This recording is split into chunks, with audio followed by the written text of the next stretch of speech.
penjelasan tentang materi dari psikologi belajar bahasa Arab, yakni motivasi belajar dan hakikat kesulitan belajar, yang akan dibawakan oleh teman-teman saya, yakni Aprilia, Lia, Latifah, dan saya sendiri, Alifa Nur Aza. Yang pertama, dari slide ini yaitu pengertian atau definisi motivasi. Motivasi berasal dari kata motif, yang berarti kekuatan yang terdapat dalam diri individu, yang menyebabkan individu tersebut bertindak atau berbuat. Dan secara etimologis, kata motivasi berasal dari kata motif, yang berarti dorongan, alasan, atau disebut juga dengan kemauan. Menurut Nur Hidayah, motivasi adalah suatu proses untuk menyegerakan motif menjadi perilaku atau tindakan untuk memuaskan atau mencapai tujuan tertentu. Sedangkan motif adalah setiap kondisi atau keadaan pada diri seseorang yang siap untuk memulai atau melanjutkan seperangkat perilaku. Salah satunya yaitu menurut MC Donald, motivasi adalah perubahan energi dalam diri seseorang yang ditandai dengan munculnya feeling dan didahului dengan tanggapan terhadap adanya tujuan. Selanjutnya yaitu komponen motivasi. Komponen motivasi ada 3. Yang pertama yaitu kebutuhan, yang dimana di sini kebutuhan menurut beberapa ahli psikolog yaitu yang pertama, menurut Maslow ada 5 jenis kebutuhan. Yang pertama yaitu kebutuhan fisiologis, kebutuhan yang harus tetap dipuaskan untuk manusia itu bisa tetap hidup. Yang kedua yaitu kebutuhan perasaan rasa aman, kebutuhan dari rasa aman dan bebas dari bahaya untuk mendapatkan perlindungan, keamanan, hukum, kebebasan dari rasa takut dan kecemasan. Yang ketiga yaitu kebutuhan sosial dalam cinta, memiliki dan dimiliki, kebutuhan di mana manusia merasa dibutuhkan dan diterima oleh orang lain dan sekelompoknya atau di sekelilingnya di sekitarnya. Yang keempat yaitu kebutuhan harga diri, adanya kebutuhan tentang penghargaan dirinya oleh orang lain dan lingkungannya. Dan yang terakhir, yang kelima yaitu kebutuhan aktualisasi diri, kebutuhan untuk memenuhi hasrat menjadi individu dalam pencapaian diri yang sempurna. Dan yang kedua menurut MC Scal yang disebut dengan teori kebutuhan untuk berprestasi, membagi kebutuhannya menjadi 3. Yang pertama yaitu kebutuhan kekuasaan, dan yang kedua yaitu kebutuhan berafiliasi atau berkelompok, dan yang ketiga yaitu kebutuhan berprestasi. Dan yang ketiga menurut Friedrich Herzberg bahwa komponen motivasi ada 2. Yang pertama yaitu komponen kebutuhan menutup kekurangan, dan yang kedua yaitu kebutuhan pengembangan setelah kebutuhan tadi. Yang selanjutnya yaitu ada dorongan atau tingkah laku, yaitu kekuatan mental yang berorientasi pada pemenuhan pencapaian tujuan atau tingkah laku yang dipergunakan sebagai alat atau cara agar tujuan tersebut bisa tercapai.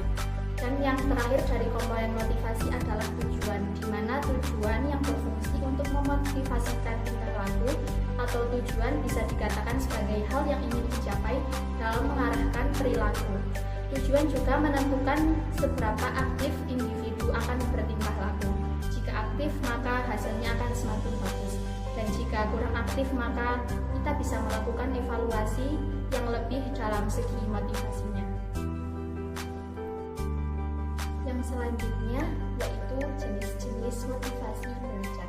Yang pertama yaitu motivasi primer dan motivasi sekunder, di mana motivasi primer itu sendiri yaitu motivasi yang dilatar belakangi oleh proses di dalam tubuh atau motivasi dasar yang meliputi kebutuhan fisik seperti lapar, haus, dan istirahat. Dan yang motivasi sekunder adalah motivasi yang tidak langsung pada setiap individu atau sangat bergantung pada pengalaman, meliputi kebutuhan untuk mewujudkan diri atau sering disebut dengan pengembangan bakat atau pembentukan pribadi. Yang kedua yaitu motivasi intrinsik dan ekstrinsik. Motivasi intrinsik itu sendiri yaitu motivasi yang berfungsi tanpa adanya rangsangan dari luar atau sering disebut sebagai dorongan dari diri sendiri. Sedangkan motivasi ekstrinsik yaitu motivasi yang berfungsi karena adanya rangsangan atau dorongan dari luar, atau biasa kita sebut dengan motif atau iming-iming tertentu. Contohnya seperti karena adanya hadiah. Dan yang ketiga yaitu motivasi tunggal dan motivasi bergabung, di mana motif tunggal itu sendiri karena keinginan atau naluri dari diri kita sendiri, seperti membaca surat kabar. Sedangkan motif bergabung yaitu motif yang memiliki dua maksud dalam sebuah hal, seperti membaca artikel karena berhubungan dengan tugas kuliah atau juga belajar karena akan diadakan ujian. Dan yang keempat yaitu motif mendekat dan menjauh. Dalam motif ini mengarahkan ke arah, jika mengarahkan ke arah yang positif seperti cepat dalam menangkap dan segera ingin melakukan. Setelah adanya motivasi maka disebut motif mendekat.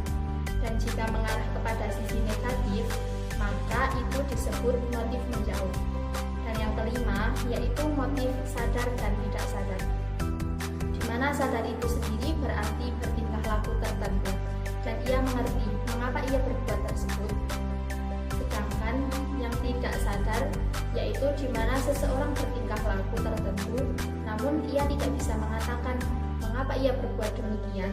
Dan yang terakhir dari jenis-jenis motivasi belajar yaitu motif biogenetis, sosiogenetis, dan teogenetis.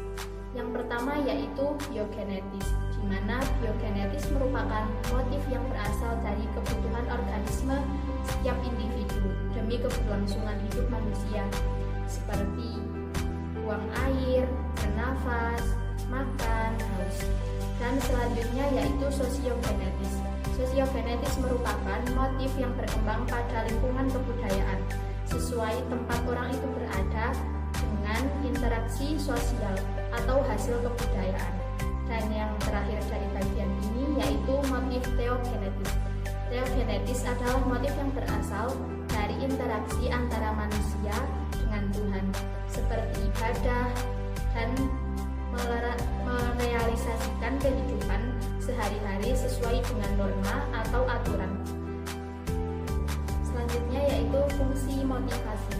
Yang pertama dari fungsi motivasi yaitu mendorong manusia untuk berbuat, yaitu sebagai penggerak dari setiap kegiatan yang akan dikerjakan. Yang kedua yaitu menentukan arah perbuatan atau sering disebut dengan tujuan yang hendak dicapai. Dan yang ketiga yaitu menyeleksi perbuatan, seperti menentukan perbuatan apa yang akan dilakukan sesuai dengan tujuan yang bermanfaat tentunya. Dan yang keempat atau yang terakhir dari fungsi motivasi adalah mendorong usaha dan pencapaian prestasi. Contohnya dengan motivasi yang baik dalam belajar agar mencapai prestasi yang baik pula. Dari slide terakhir tentang motivasi belajar ini menjelaskan sifat motivasi belajar. Yang pertama yaitu motivasi intrinsik.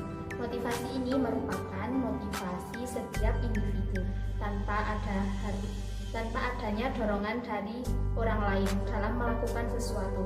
Contoh dari motivasi ini yaitu seseorang senang membaca buku, maka tanpa kita harus suruh ia membaca buku, ia sudah membaca buku dengan sendirinya. Dan yang kedua yaitu motivasi ekstrinsik, merupakan motivasi yang harus ada dorongan dari luar mengenai aktivitas belajar itu sendiri. Dan yang terakhir yaitu motivasi diperkaya, adalah motivasi yang digunakan guru dalam proses pembelajaran dengan harapan siswa menjadi lebih giat dalam belajar. Contohnya seperti memberikan ujian, adanya hadiah, dan memberikan nilai yang bagus agar siswa lebih semangat. Dan juga yang contohnya yang terakhir yaitu menciptakan suasana kelas yang menyenangkan dan kondusif. Hakikat kesulitan belajar. Pengertian kesulitan belajar. Kesulitan belajar merupakan suatu bentuk gangguan dalam satu atau lebih dari faktor fisik dan psikis yang mendasar, yang meliputi pemahaman atau penggunaan bahasa, baik lisan atau tulisan, yang dengan sendirinya muncul sebagai kemampuan tidak sempurna untuk mendengarkan, berpikir, berbicara, membaca, menulis, atau membuat perhitungan matematikal, termasuk juga kelemahan motorik ringan, gangguan emosional, atau akibat keadaan ekonomi, budaya, atau lingkungan yang tidak menguntungkan. Kemudian adalah faktor-faktor kesulitan belajar. Faktor-faktor penyebab kesulitan belajar dapat digolongkan dalam dua golongan. Yang pertama adalah faktor internal dan yang kedua adalah faktor eksternal. Faktor internal adalah faktor dalam diri manusia itu sendiri yang meliputi faktor fisiologi dan faktor psikologis. Sedangkan faktor eksternal adalah faktor dari luar manusia yang meliputi faktor-faktor non-sosial dan faktor-faktor sosial. Faktor internal meliputi yang pertama adalah intelijensi. Anak yang IQ-nya tinggi dapat menyelesaikan segala persoalan yang dihadapi. Anak yang normal IQ-nya mencapai 90-110 dapat menamatkan SD tepat pada waktunya. Mereka yang memiliki IQ 110-140 dapat digolongkan anak yang cerdas. Mereka yang memiliki IQ 140 ke atas tergolong anak yang jenius. Golongan ini mempunyai potensi untuk dapat menyelesaikan pendidikan di perguruan tinggi. Anak-anak inilah yang banyak mengalami kesulitan belajar. Kemudian yang kedua adalah bakat.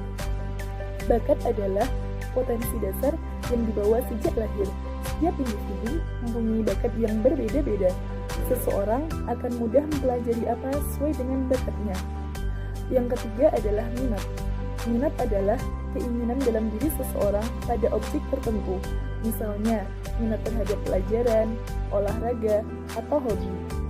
Yang keempat adalah motivasi.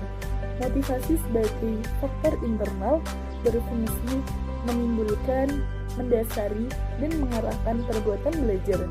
Yang kelima adalah faktor kesehatan mental. Dalam belajar tidak hanya menyangkut segi intelektual saja, tetapi juga menyangkut segi kesehatan mental dan emosional. Hubungan kesehatan mental dengan belajar adalah timbal balik. Kesehatan mental dan ketenangan emosi akan menimbulkan hasil belajar yang baik.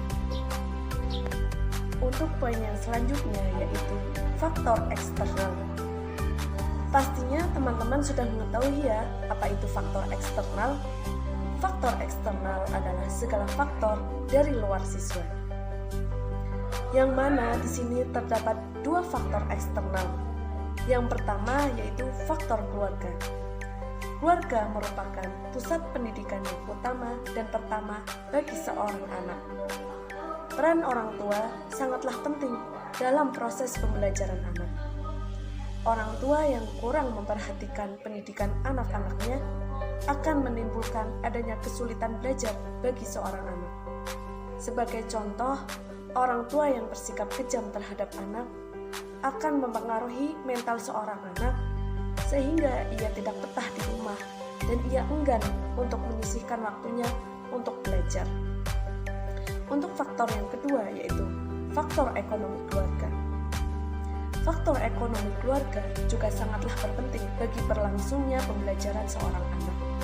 Karena dalam pembelajaran ataupun pendidikan sangatlah membutuhkan fasilitas-fasilitas yang menunjang proses pembelajaran seperti pensil, penggaris, pipet, penghapus, dan lain sebagainya. Kurangnya ekonomi akan mempersulit proses pembelajaran. Itulah faktor-faktor eksternal kesulitan belajar. Untuk yang selanjutnya yaitu ada aspek psikologi perkembangan dari kesulitan belajar. Ditinjau dari aspek psikologi perkembangan, ada pola perkembangan yang bersifat umum dan ada yang bersifat individual. Yang pertama, pola umum. Pola umum itu didasarkan dari hasil generalisasi pola perkembangan manusia pada umumnya, seperti penyusunan kurikulum sekolah. Yang kedua, yaitu pola individual, merupakan perkembangan anak dan anak yang lainnya, seperti penyusunan program pendidikan yang sesuai dengan laju perkembangan. Ada juga keterlambatan merupakan kesulitan belajar yang tercipta karena anak yang didorong atau dipaksa oleh lingkungan sosial untuk mencapai kinerja akademik yang sebenarnya mereka belum siap untuk mencapai itu. Untuk yang selanjutnya yaitu tahapan-tahapan perkembangan. Yang pertama yaitu tahapan sensori motor. Pada tahapan ini, anak belajar melalui indera dan gerakan, melalui interaksi dengan lingkungan. Tahapan yang kedua yaitu tahapan praoperasional. Pada tahapan ini, anak diajari tanda dan simbol, dan anak sudah mulai bisa menyusun benda-benda berdasarkan satu dimensi saja. Yang ketiga yaitu tahapan konkret operasional. Pada tahapan ini, anak hanya terbatas pada benda-benda konkret, yaitu benda-benda yang dapat dilihat dan diraba. Yang tahapan terakhir yaitu tahapan formal operasional. Pada tahapan ini, ada suatu transisi utama dalam anak berpikir. Anak sudah mulai mengetahui mana yang konkret dan mana yang tidak. Dan yang selanjutnya ada implikasi teori perkembangan bagi kesulitan belajar. Menurut teori ini mengemukakan bahwa kemampuan kualitatif anak berbeda dengan kemampuan orang dewasa. Kemampuan kualitatif berkembang menurut cara yang berurutan dan tidak dapat bisa dirubah. Dan yang selanjutnya ada usaha-usaha mengatasi kesulitan belajar, yaitu salah satunya dengan belajar psikologi behavioral, karena di dalam psikologi behavioral terdapat sumbangan-sumbangan teori penting untuk mengajarkan anak-anak yang kesulitan dalam belajar. Analisis perilaku dan pembelajaran langsung. Teori ini menghendaki guru harus menganalisis tugas-tugas akademik yang berkenaan dengan berbagai keterampilan yang mendasari penyelesaian tugas-tugas akhir. Ada beberapa yang perlu kita ikuti. Merumuskan tujuan pembelajaran yang harus dicapai oleh anak. Menganalisis tujuan pembelajaran dalam tugas-tugas khusus. Menyusun tugas-tugas khusus tersebut pada dalam suatu kalimat yang logis. Tahap-tahap belajar. Tahap belajar ini banyak terjadi pada anak kesulitan belajar atau tidak memahami pelajaran ketimbang anak-anak yang paham dalam belajar atau tidak kesulitan dalam belajar. Ada beberapa yang harus kita ketahui yang perlu diperhatikan pada anak yang memiliki tahap-tahapan tersebut, yaitu perolehan, pencakapan atau pemeliharaan. Kemudian implikasi bagi kesulitan belajar. Ada beberapa yang perlu kita ketahui dalam implikasi kesulitan belajar, yaitu pembelajaran langsung merupakan pembelajaran yang sangat efektif. Kemudian pendekatan pembelajaran langsung dapat digabungkan dengan berbagai pendekatan lain. Kemudian aspek psikologi kognitif atau kesulitan belajar. Aspek ini berkenaan dengan proses belajar, berpikir, dan mengetahui proses psikologi. Kemampuan dalam persepsi, bahasa, ingatan, perhatian, membentukkan konsep tersebut. Dua rancangan pembelajaran yang berbeda yang berasal dari teori ini yaitu melatih proses yang kurang, mengajar melalui proses yang disukai.